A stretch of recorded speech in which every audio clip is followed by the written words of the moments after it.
ایک دفعہ کا ذکر ہے کہ ایک چھوٹے سے گاؤں میں جہاں ہرے بھرے کھیت اور بلند پہاڑ تھے، امینہ نام کی ایک چھوٹی سی لڑکی رہتی تھی۔ امینہ اپنی مہربانی اور جانوروں سے محبت کے لیے مشہور تھی۔ ہر روز وہ قریبی جنگل میں پرندوں کو کھانا کھلانے اور خرگوشوں کے ساتھ کھیلنے جاتی تھی۔ ایک دھوپ بھری صبح جب امینہ جنگل میں چل رہی تھی، اس نے ایک کمزور سی آواز سنی۔ وہ آواز کی طرف گئی اور اس نے دیکھا کہ ایک چھوٹی سی چڑیا درخت کے نیچے زخمی ہوئی ہے۔ اس کا پر زخمی تھا اور وہ اڑ نہیں سکتی تھی۔ امینہ نے نرمی سے چڑیا کو اٹھایا اور کہا، پریشان مت ہو چھوٹی چڑیا، میں تمہاری دیکھ بھال کروں گی۔ وہ چڑیا کو گھر لے گئی، اس کے زخم کو صاف کیا اور نرم روئی اور پتوں سے اس کے لیے ایک چھوٹا سا گھونسلہ بنایا۔ ہر روز وہ چڑیا کو دانا اور پانی دیتی۔ آہستہ آہستہ چڑیا کا پر ٹھیک ہو گیا اور وہ خوشی سے چہچہانے لگی۔ ایک دن چڑیا نے اپنے پر پھڑپڑائے اور کمرے میں اڑنے لگی۔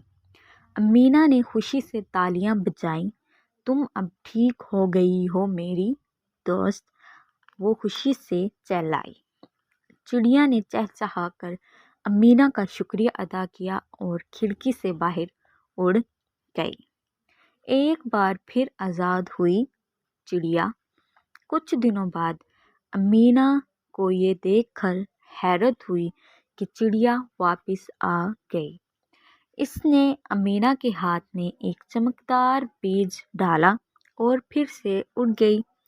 امینہ نے بیج کو اپنے باغ میں لگایا اور ہر روز اسے پانی دیا۔ حیرت کی بات یہ تھی کہ بیج ایک خوبصورت درخت میں تبدیل ہو گیا جس پر سنہرے پھل لگے تھے۔ یہ پھل جادوئی تھے اور گاؤں کے ہر شخص کو خوشی دیتے تھے۔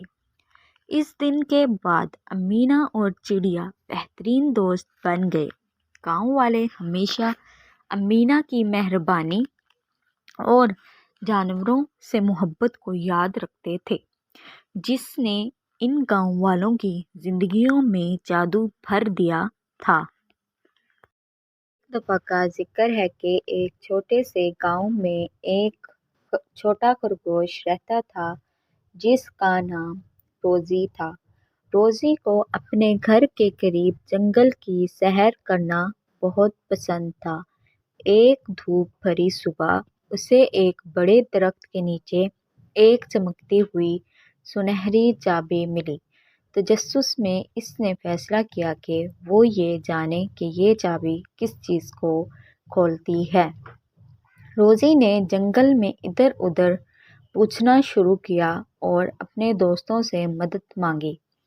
مسٹر الو نے کہا کہ شاید یہ کسی خزانے کے صندوق کو کھولتی ہے، جبکہ مسز گلہری نے کہا کہ یہ کسی جادوئی دروازے کو کھول سکتی ہے۔ آخرکار روزی ایک بوڑھے کچھوے سے ملی جس نے کہا، یہ چابی جنگل کے دل میں موجود قدیم درخت کی ہے۔ روزی قدیم درخت کے پاس پہنچی اور اسے ایک چھوٹا سا تالا نظر آیا۔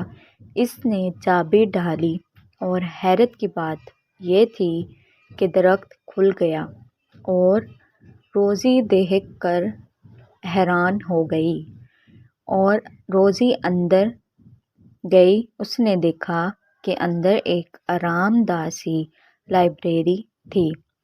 کتابوں